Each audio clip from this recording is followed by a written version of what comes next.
Ça se tient par la barbichette au détroit d'Ormuz. Ils ne savent pas que ça se passe ailleurs. Tout se passe ici, détroit de Bab el-Mandeb. C'est là que tout se passe. Donald Trump, déjà mis en difficulté par les navires qui ont franchi le détroit d'Ormuz en provenance de ports iraniens, malgré l'interdiction et les menaces américaines, va-t-il devoir affronter un autre blocus qu'il n'aurait pas choisi cette fois?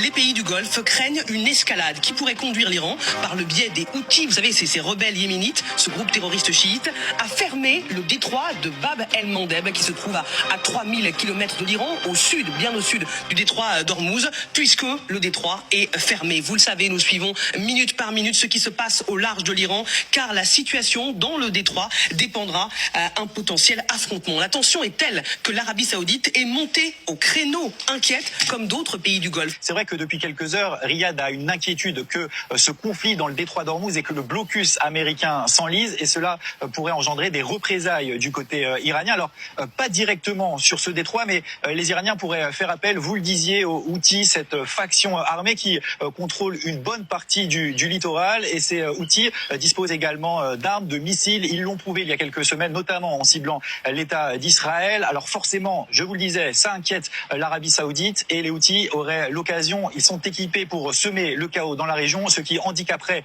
l'économie des pays du Golfe, raison pour laquelle depuis plusieurs heures, l'Arabie Saoudite met la pression sur les États-Unis pour qu'une solution soit trouvée, notamment dans le détroit d'Ormuz. Ça s'appelle ça la capacité des nuisances des Houthis.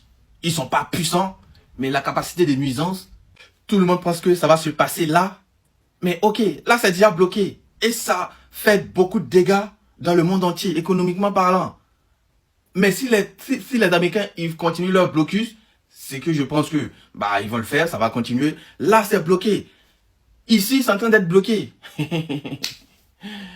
Là, il faut garer toutes vos voitures, il faut tout garer là, parce que là ça sera saignant à toutes les stations d'essence. Et là, pour la première fois, les Saoudiens, Arabie Saoudite sont en train de mettre la pression sur les Américains. C'est pas eux qui voulaient que les Américains continuent. D'accord. Ils sont en train de mettre la pression. Et en parlant de pression, les Américains, ils ont fait le blocus. Le but, c'était que les Chinois, ils mettent la pression sur les Iraniens. Mais c'est le contraire qui s'est passé aujourd'hui. C'est le contraire.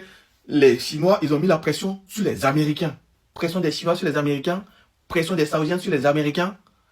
Et ici, si c'est fermé, ils ont déjà une pression en interne aux États-Unis, comparée à la pression sur les Iraniens, qui leur met la pression. Personne. Ok, les Chinois, ils vont leur dire, continuez à négocier. Mais à part ça, ils n'ont pas de pression. Ils ne sont pas une démocratie. Ils n'ont pas besoin de l'opinion publique, je sais pas quoi. Ça tiendra pas, les gars. Ça tiendra pas. Peut-être s'il n'y avait pas cette histoire des détroits de Bab el-Mandeb ici, et qu'il y a un double blocus ici, là, on peut dire, ça sera kiff-kiff, on verra qui va craquer en premier. Voilà. Mauvaise posture pour les Américains. Mais si tu ajoutes ça, ici, avec la pression des Saoudiens, tout ça, c'est factuel. Hein. Tout ça, c'est factuel. Je comprends pourquoi ils sont en train de dire, non, attendez 20 ans pour reprendre votre nucléaire. Les Iraniens, ils disent 5 ans. C'est mieux, les Américains, ils vont accepter 5 ans d'arrêt. Et puis, la guerre va finir. C'est tout. C'est le maximum qu'ils peuvent avoir de la part des Iraniens. On stoppe tout pendant 5 ans.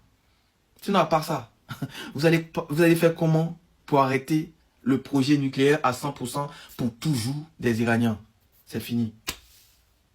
Ça là, ici,